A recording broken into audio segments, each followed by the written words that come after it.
Amid the turmoil of the 19th century, Mexico, a country marked by war, reform, and foreign intervention, became the setting for one of the most ambitious and forgotten social experiments in its history, Villa Carlota, a settlement founded by order of Emperor Maximilian of Habsburg in honor of his wife Carlota, which brought dozens of German and Austrian families to establish a model colony on Mexican soil. But what motivated this project? Who were the settlers?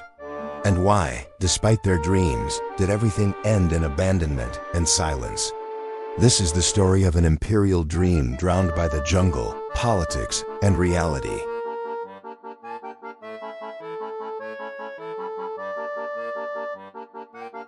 Mexico, after achieving its independence in 1821, entered a period of political instability, civil wars, foreign invasions, and internal tensions between liberals and conservatives.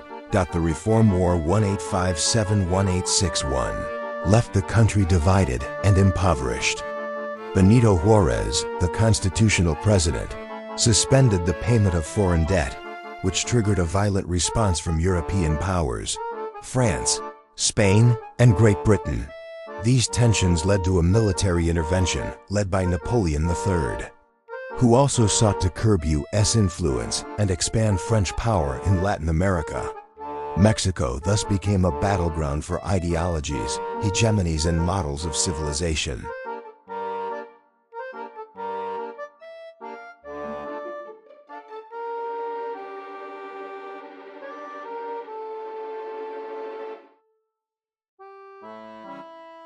Napoleon III saw Mexico as a geopolitical opportunity. He sent troops and proposed establishing a pro-European monarchy. In 1864, Austrian Archduke Ferdinand Maximilian of Habsburg accepted the crown of a Mexican empire, accompanied by his wife, Carlota of Belgium. Maximilian, educated in the liberal traditions of 19th century Europe, dreamed of building a modern empire in the Americas, where individual freedoms could coexist with a hierarchical and paternalistic structure. To achieve this, he needed to attract loyal, hardworking settlers aligned with imperial values. Thus was born the idea of agricultural colonies of European immigrants.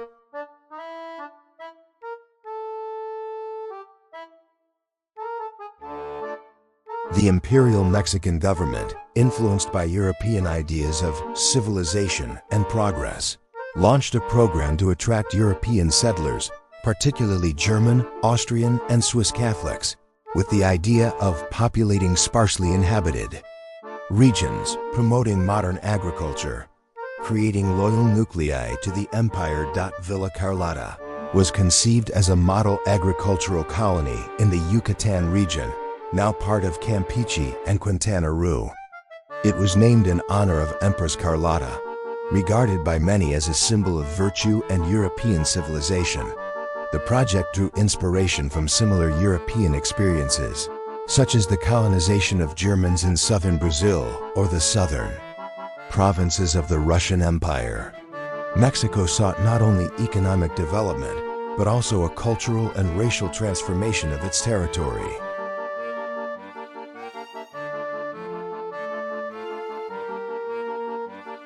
Families were recruited in Bavaria, Tyrol, Bohemia, and southern Germany under promises of land, tools, livestock, and safety. Through the port of Hamburg and partially funded by imperial subsidies, they arrived in Veracruz and from there moved to southeastern Mexico. Propaganda campaigns in the German language presented Mexico as a fertile and welcoming, promised land. The migrants, mostly impoverished peasants, saw in this proposal an opportunity to rebuild their lives. An estimated 443 to 600 people arrived in total, mostly Catholic peasants.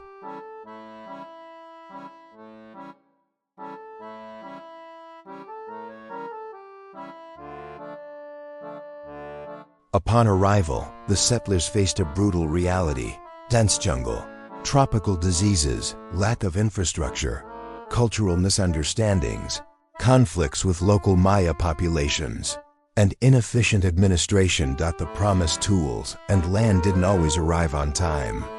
Many settlers died from diseases like yellow fever, malaria, or dysentery. Some accounts mention that entire families disappeared within the first year. Difficulties were exacerbated by isolation. There were no passable roads or adequate medical assistance.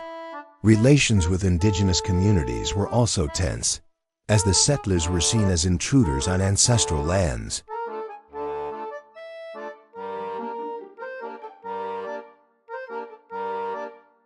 Some settlers tried to replicate European agricultural techniques, such as growing wheat, barley, or raising pigs.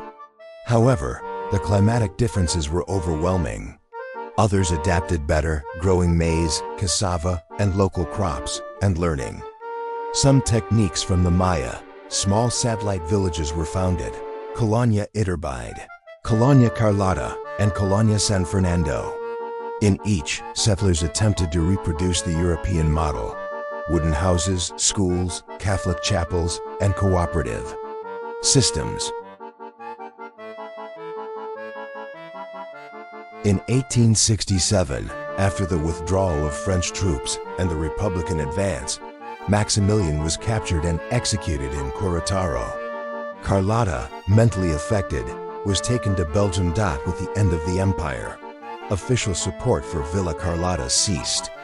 The lands returned to federal control, and many settlers dispersed or emigrated north to Guatemala or Belize.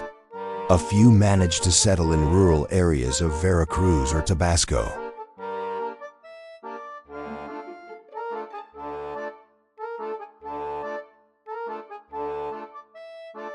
Without imperial protection or support infrastructure, the colonies collapsed. Some settlers were absorbed by local communities. Others changed their identity or religion to survive. Documentary evidence shows that several colonial leaders requested assistance from the Republican government, but were ignored or considered a threat.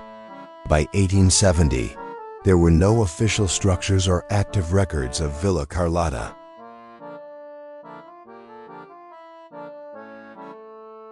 Although many documents were lost, some records survive. There are surnames, agricultural practices, old German words mixed into local languages, and syncretic customs that point to this forgotten chapter. In regions of Campeche and Quintana Roo, there are still places with toponyms evoking European origins.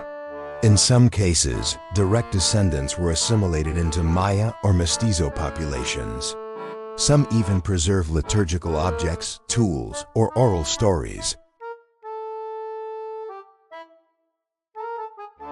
Villa Carlota does not appear in school textbooks or in the collective memory of most Mexicans.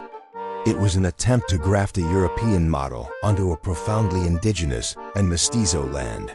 And yet, its trace remains in documents, names, and the memory held in archives.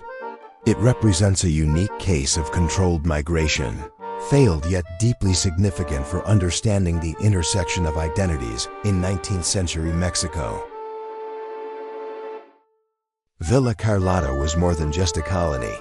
It was a symbol of imperial ambition, the hope of hundreds of peasants, and the clash between two worlds. It reminds us that history is not always written by the victors. But by those who endure, survive, and are forgotten.